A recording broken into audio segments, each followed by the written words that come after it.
శ్రీ గురుభ్యో నమ. శివానుగ్రహముతో ద్వాదశ జ్యోతిర్లింగములకు సంబంధించినటువంటి చరిత్రలను మనం తెలుసుకుంటూ ఉన్నాం. శివపురాణాంతర్గతమైనటువంటి పరమపావనమైన చరిత్రలను విన్నంత మాత్రము చేతనే జన్మ జన్మల కర్మలన్నీ కూడా నశించిపోతాయని స్వయంగా పరమేశ్వరుడే చెప్పడం జరిగినది. ఈ రోజున 9వదైనటువంటి వైద్యనాథేశ్వర జ్యోతిర్లింగ చరిత్రను గురించి మనం తెలుసుకుందాం.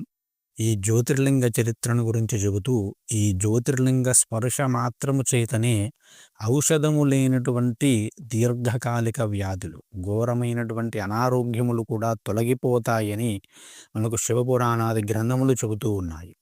ఇది అత్యంత విశిష్టమైనటువంటి పరమపావనమైనటువంటి చరిత్ర.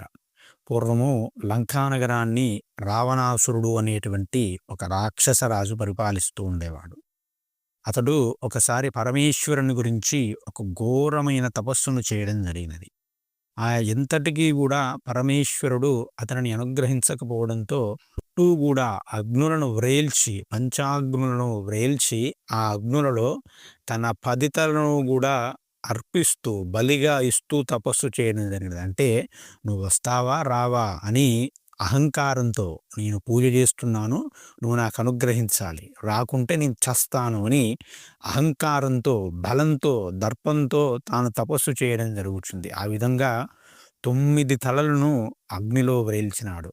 ఇక 10వ తలను కూడా అగ్నిలో వేయబోయే సమయంలో పరమేశ్వరుడు అతని ముందు ప్రత్యక్షమై, ఓ రావణ, ఎందుకయ్యా నీవు ఇంత ఘోరమైనటువంటి తపస్సును చేస్తూ ఉన్నావు, ఏమిటి నీ కోరిక అని అడగడం జరిగినది. అప్పుడు ఆ రావణాసురుడు అడిగినాడు, ఓ పరమేశ్వర, నా యొక్క లంకానగరంలో నవనిధులు అన్నీ కూడా ఉన్నాయి, కానీ నీవు లేవు, నీవు కైలాసంలో ఉన్నావు, కాబట్టి నీవు కూడా వచ్చి నా లంకానగరంలో నివసించు అని కోరుకున్నాడు. అది వాడి యొక్క స్థితి అన్నమాట.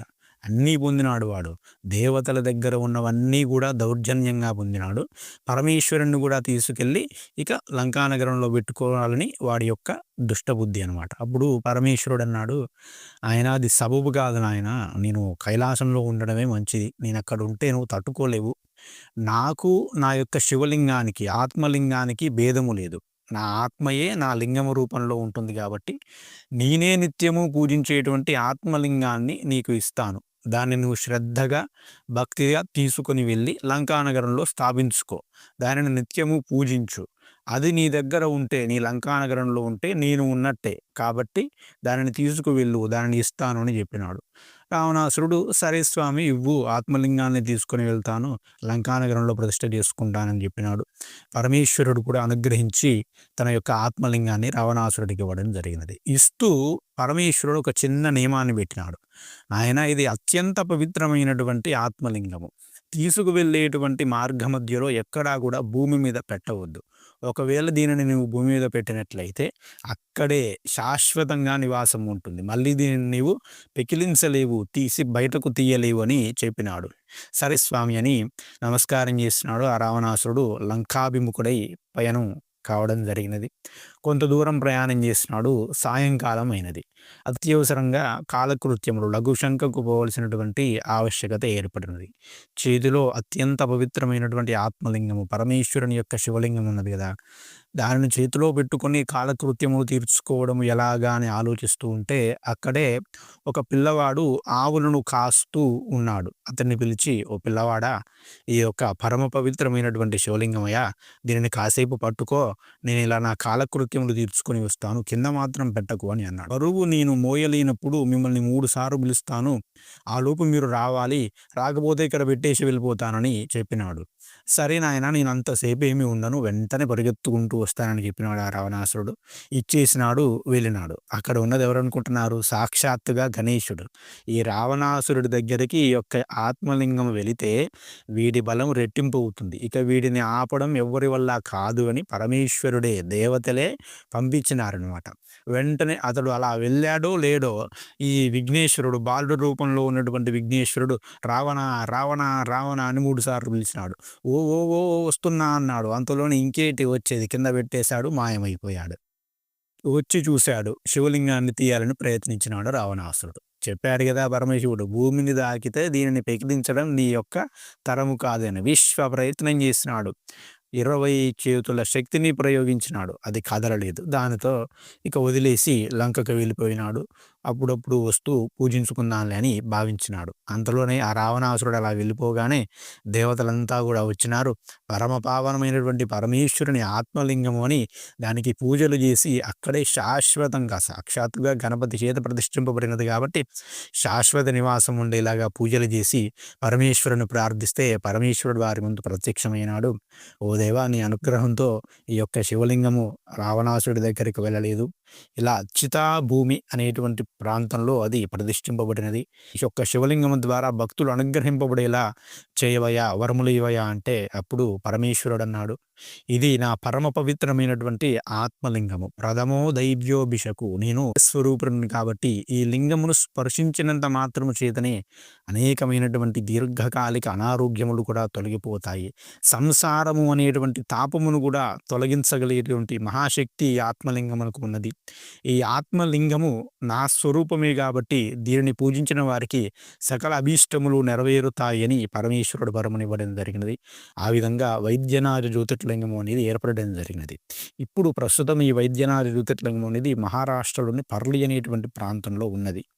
అయితే ఈ జ్యోతిర్లింగ విషయంలో కొంచెం భిన్నవాదులు అనేవి కనబడుతూ ఉన్నాయి. ఎందుకంటే బీహార్, జార్ఖండ్‌లో ఉన్నటువంటి వైద్యనాథ జ్యోతిర్లింగమే అసలైనటువంటి జ్యోతిర్లింగం అని కొందరంటే, లేదు పర్లి వైద్యనాథ జ్యోతిర్లింగమే అసలైనదని కొందరు ఉంటారు. రెండింటిని దర్శిస్తేనే పరిపూర్ణ ఫలితం వస్తుందని పెద్దలైన వారు చెబుతూ ఉంటారు. ఎందుకంటే 2 చోట్ల గూడా ఈ పర్లిలో గాని, ఆ బీహార్‌లో ఉన్నటువంటి వైద్యనాథ జ్యోతిర్లింగ ప్రాంతంలో గాని అద్భుతమైనటువంటి మూలికలు ఆ ప్రాంతంలో లభ్యమవుతూ ఉన్నాయండి. అది అత్యంత ప్రధానమైనటువంటి విషయం. అందుకు ఆ లింగానికి అంతటి గొప్ప శక్తి అనేది లభించినది. పర్లి జ్యోతిర్లింగం గురించి చెబుతూ అక్కడ ఒక వైద్యుడు ఈ జ్యోతిర్లింగాన్ని ఉపాసన చేసి గొప్ప గొప్ప వ్యాధులను కూడా నయం చేసేవాడట. ఆ ఉపాసన శక్తి వల్ల అతడికి అంతటి శక్తి వచ్చిందని కూడా మనకు స్థల పురాణంలో చెబుతూ ఉన్నారు. అంతేకాదు మార్కండేయుడు 16 సంవత్సరాల ఆయుర్దాయంతోటి జన్మించడం జరుగుతుంది కదా!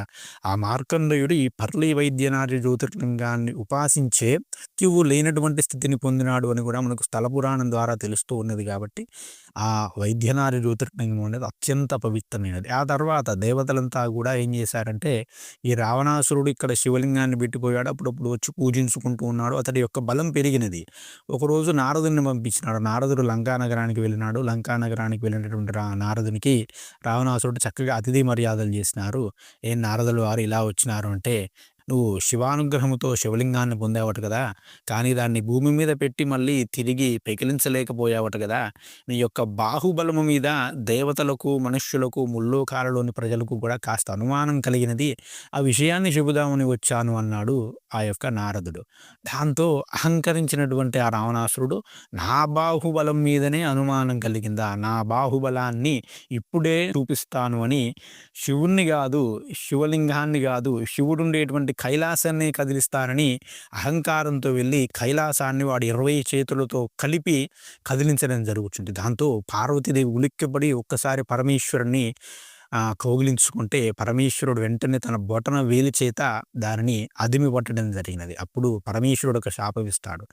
ఏ బలము చేత, ఏ దర్పము చేత విర్రవీగుతున్నావో ఆ బలదర్పములే నిన్ను నాశనము చేయబోతున్నాయిరా రావణ అని శాపమివ్వడం జరిగిందనమాట. ఆ విధంగా అతడు తర్వాత రావుడి చేతిలో హతుడవ్వడం జరిగినది. కాబట్టి భగవంతుడి ఎడల అహంకారమును కలిగి ఉండకూడదు అని చెప్పడం కూడా మనకి వైద్యనాథ జ్యోతిర్లింగం విషయంలో కనబడుతూ ఉన్నది. ఎప్పుడైనా భగవంతుణ్ణి వినయంతో, భక్తితో పూజించాలి అని మనకు ఈ కథ ద్వారా పరమేశ్వరుడు తెలియజేస్తూ ఉన్నాడు. కాబట్టి ఆ విధంగా భక్తితోటే మనం నిత్యము పరమేశ్వరుడిని పూజించుకునే విధంగా, ఎటువంటి అహంకారములో మనలో పొడచూపకుండా చూసే విధంగా పరమేశ్వరుణ్ణి ప్రార్థిస్తూ మనకున్నటువంటి సమస్త అనారోగ్యాలు తొలగిపోయే విధంగా అనుగ్రహించమని మనసారా వేడుకుంటూ మరొక జ్యోతిర్లింగం గురించి వచ్చే వీడియోలో తెలుసుకుందాం. శ్రీమాత్రే నమః. స్వస్తి. జై శ్రీరామ్.